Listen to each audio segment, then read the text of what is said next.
प्रधानमंत्री मोदी आज रायपुर का दौरा करेंगे। इस दौरान वे 14,260 करोड़ रुपए की विकास परियोजनाओं का उद्घाटन और शिलान्यास करेंगे। योजनाओं में सड़क, शिक्षा, स्वास्थ्य और उद्योग क्षेत्र के महत्वपूर्ण प्रोजेक्ट शामिल हैं। इससे छत्तीसगढ़ के विकास और रोजगार के अवसर बढ़ेंगे। छत्तीसगढ़ सरकार नवा रायपुर को प्रदेश की पहली सोलर सिटी बनाने जा रही है। इसके तहत शहर में सौर ऊर्जा का व्यापक उपयोग किया जाएगा। सरकारी और निजी भवनों पर सोलर पैनल लगेंगे। इस पहल से ऊर्जा बचत होगी और पर्यावरण संरक्षण में मदद मिलेगी। साथ ही स्वच्छ ऊर्जा को बढ़ावा मिलेगा। प्रधानमंत्री किसान सम्मान निधि योजना की 21वीं किस्त जारी कर दी गई है। इस योजना के तहत लाभार्थी किसानों के खाते में सीधे वित्तीय सहायता भेजी जाती है।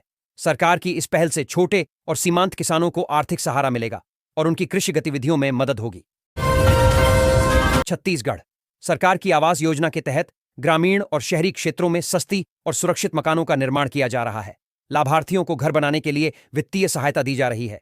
योजना से गरीब परिवारों को स्थायी आवास मिलेगा और प्रदेश में आवासीय सुविधाओं का विस्तार होगा। छत्तीसगढ़ के किसानों पर तूफान मोंथा का कहर टूट गया है। इस दौरान कई जिलों में खड़ी फसलें बर्बाद हो गई हैं। प्रभावित किसान अब राज्य सरकार से राहत और आर्थिक मदद की उम्मीद लगाए हुए हैं। प्रशासन ने नुकसान का आकलन शुरू कर राहत कार्यों की तैयारी शुरू कर दी है।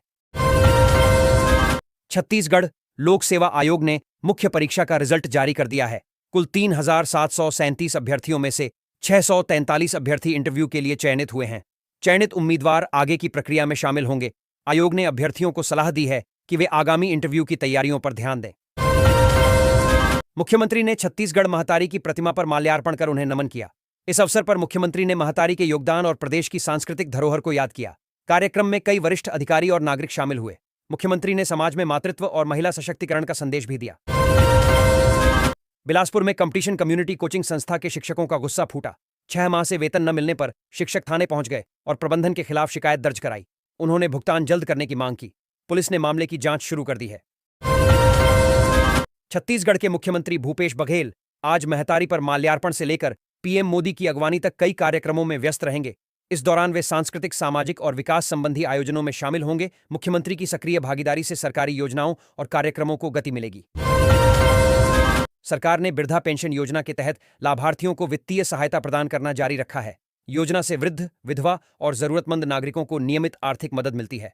सरकार ने राशि सीधे लाभार्थियों के खाते में भेजने की प्रक्रिया सरल और तेज बनाई है, जिससे सुविधा बढ़ी है। धनेन्द्र साहू ने अपने खेतों को प्रयोगशाला में बदल दिया है। वे सुगंधित और औषधीय गुणों वाले धान की खेती करते हैं। नवाचारी तकनीकों और प्राकृतिक संसाधनों का उपयोग कर वे गुणवत्ता और उत्पादन बढ़ा रहे हैं। किसानों के लिए उनकी खेती प्रेरणा का स्रोत बन गई है। पुलिस ने 50 लाख रुपये मूल्य के गांजा के साथ एक युवक को गिरफ्तार किया। आरोपी कार में गांजा तस्करी कर रहा था। पुलिस ने मौके से गांजा और वाहन बरामद कर लिया है। युवक के खिलाफ एनडीपीएस एक्ट के तहत मामला दर्ज कर जांच शुरू कर दी गई है।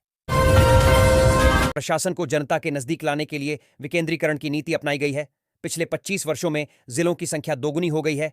इससे सरकारी सेवाओं की पहुंच बढ़ी है और नागरिकों को त्वरित सुविधा मिलने में मदद मिली है। जिला प्रशासन में पारदर्शिता भी बढ़ी है। प्रधानमंत्री मोदी छत्तीसगढ़ पहुंचे और नवा रायपुर के सत्य साईं अस्पताल का दौरा किया। उन्होंने अस्पताल में भर्ती बच्चों से उनका हालचाल जाना और चिकित्सकों से स्वास्थ्य सेवाओं की जानकारी ली। पीएम ने बच्चों की सुरक्षा और बेहतर इलाज सुनिश्चित करने के महत्व पर जोर दिया। सत्य साई संजीवनी अस्पताल ने एक और गिनीज वर्ल्ड रिकॉर्ड बनाकर कीर्तिमान स्थापित किया। प्रधानमंत्री मोदी अस्पताल में बच्चों से मिलकर उनकी बात करेंगे और स्वास्थ्य तथा शिक्षा को लेकर संदेश साझा करेंगे। अस्पताल की इस उपलब्धि से चिकित्सा क्षेत्र में नवाचार और प्रेरणा बढ़ेगी। खलिहान में धान के अधिक होने से फसल काटना मुश्किल हो गया है। किसानों का कहना है कि पानी और बारिश की वजह से धान खेतों में दब गया है। इससे कटाई में कठिनाई हो रही है और समय पर फसल के बिकने में भी दिक्कत आ रही है। प्रधानमंत्री मोदी भारत के पहले डिजिटल संग्रहालय का उद्घाटन करेंगे, जो आदिवासी स्वतंत्रता सेनानियों को समर्पित है। संग्रहालय में उनके योगदान और संघर्ष को डिजिटल माध्यम से प्रदर्शित किया जाएगा। इससे इतिहास और सांस्कृतिक धरोहर की जानकारी नई पीढ़ी तक पहुंचाने में मदद मिलेगी। हिंदू क्रांति सेना ने हंसदेव नदी के तट पर 11,000 दीपों से रोशनी करने की तैयारी शुरू कर दी है। आयोजन के जरिए धार्मिक और सांस्कृतिक चेतना को बढ़ावा देने का लक्ष्य है। दीपोत्सव में श्रद्धालु बड़ी संख्या में शामिल होंगे और तट जगमगाएगा। छत्तीसगढ़ सरकार ने 4 नए मेडिकल कॉलेज और 6 अन्य स्वास्थ्य परियोजनाओं को मंजूरी दे दी है। इन परियोजनाओं से प्रदेश की स्वास्थ्य सेवाओं में सुधार होगा और लोगों को बेहतर इलाज मिलेगा। नई पहल से रोजगार के अवसर भी बढ़ेंगे और प्रदेश की सेहत की तस्वीर बदलेगी। सरकार और नागरिक मिलकर जल संरक्षण पर जोर दे रहे हैं। नदियों, तालाबों और झरनों की सफाई के साथ वर्षा जल संचयन को बढ़ावा दिया जा रहा है। लोग ड्रिप इरिगेशन और रेन वाटर हार्वेस्टिंग जैसी तकनीक अपना रहे हैं। इससे पानी की बचत और भविष्य की जल सुरक्षा सुनिश्चित होगी।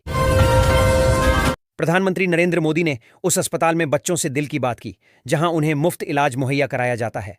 अस्पताल में बच्चों के स्वास्थ्य और उपचार पर विशेष ध्यान दिया जाता है। यह पहल गरीब और जरूरतमंद परिवारों के लिए जीवन रक्षक साबित हो रही है। मुख्यमंत्री तीर्थ दर्शन योजना के तहत धमतरी के 265 श्रद्धालु प्रयाग और काशी के लिए रवाना हुए। यात्रा में श्रद्धालुओं को सुरक्षित और सुविधाजनक यात्रा के लिए सभी इंतजाम किए गए हैं।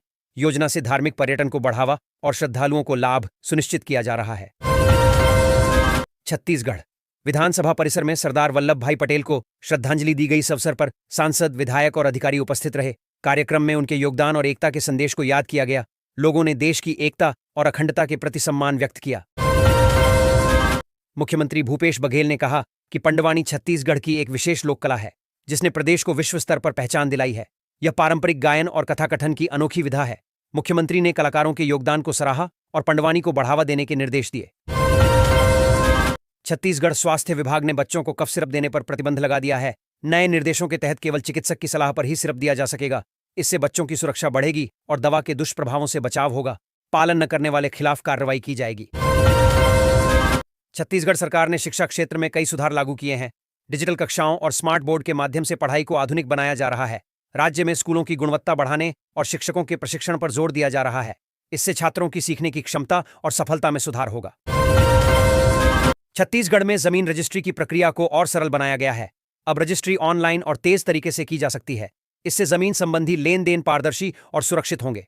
सरकार ने डिजिटल प्लेटफॉर्म के माध्यम से किसानों और नागरिकों को सुविधा देने की पहल की है।